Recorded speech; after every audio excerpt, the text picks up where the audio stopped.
Happening today, Texas House Democrats are expected to return to the state capitol. They left the state 2 weeks ago to prevent a vote on redistricting maps. A first special session ended without a vote. Texas Governor Greg Abbott declared a second special session on Friday. Republicans there are pushing to redraw Texas's congressional maps to give the GOP a better chance of winning 5 additional House seats. Meanwhile, California lawmakers are scheduled to return to Sacramento today. And right now, preparations are underway for a redistricting hearing tomorrow.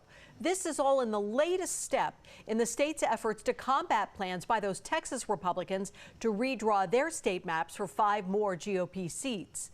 Last week, Governor Newsom announced plans to propose new maps for California. The redistricting measure here in our state calls for an independent commission to be put on hold, basically reversing constitutional amendment passed by voters in 2010. State lawmakers must first officially declare the special election. Some California lawmakers do not want that, including Vice Chair of the Assembly Committee on Elections, Assemblywoman Alexandra Macedo.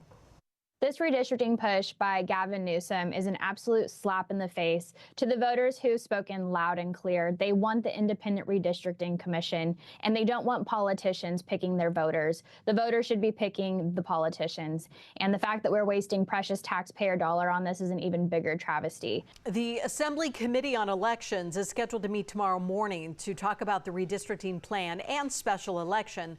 Lawmakers are under a tight deadline. The California Secretary of State says lawmakers need to pass the plan by this Friday.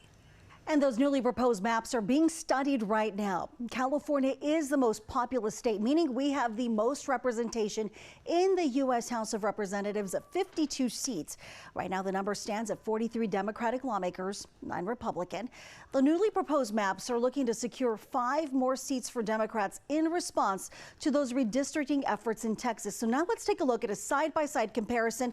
On the left, you see here the current map. On the right, this is what is being proposed. You can see there are major changes to some of the districts that are up and down the state. You see there is a big swath of green right here. That has been transformed into a smaller space, but actually a bit wider than what we see. Now let's dive in deeper and take a look at the changes that could be made in our area, specifically the vulnerable Republican seats. We're going to start with District 22, which affects our viewing area, especially in the South Valley. District 22 would gain Democratic voters in this district that was narrowly won by Republican David Valadao in the last election. The change would expand the district. This is how. Right now, it just encompasses parts of Tulare, Kings, and Kern counties, but it does go around Bakersfield. The proposed map would actually take it along I-5 up north the valley's west side, all the way into Fresno. We see here, right here, this is the area of northwest Fresno. That's Madera you see there, so just narrowly avoiding that county line. It would also go into Hanford and also work its way over here past Highway 65 as well to some of these pockets here. So that is one big change we'd see to District 22. Let's check out District 13. On the north end of our viewing area, that one is currently held by Democratic Representative Adam Gray. That one could see some changes. The new map would cut off portions of West Fresno County, including Coalinga. We were showing you that the last district there went up I-5. Currently, it is along I-5.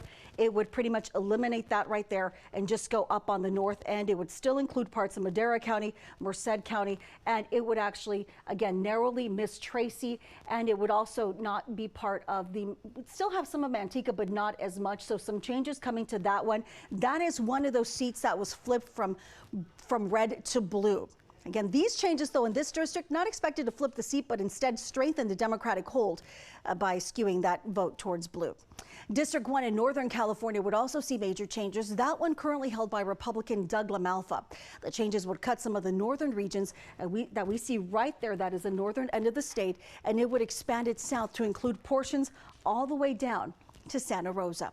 Representative LaMalfa shared his displeasure with the changes online, saying in part that this is naked politics at its worst. The action by the state is going to set off a series of retaliation in other states across the country, with Florida, Missouri, and Indiana looking to push against California, defying the voters he says is the wrong choice.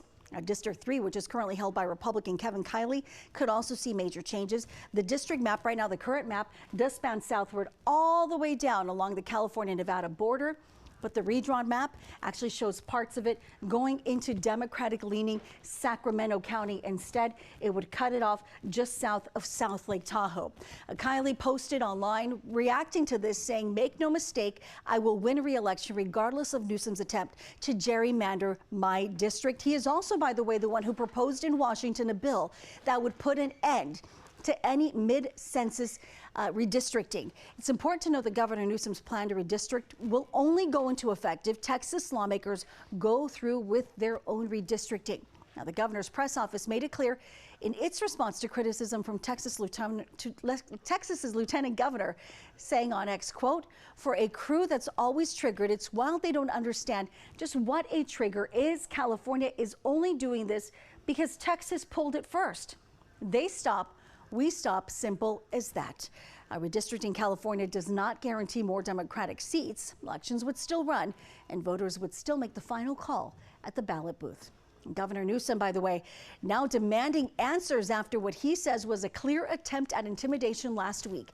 This was a scene last Thursday as lawmakers announced their plans for a special election. We brought this to you live here on the news at midday. He's now sent off a formal request for information about the Trump administration's action and role in directing federal law enforcement and military personnel who showed up to last week's news conference in downtown LA.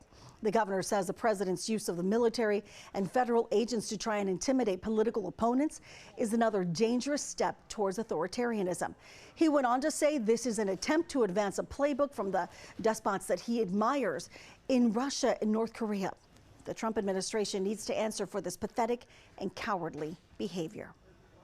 Hi, I'm Monty Torres with Fox 26 News on YouTube.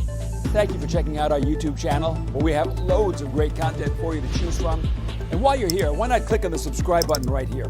That way you can stay in touch with all the latest breaking news, everything news related within the Central Valley. And thank you for watching.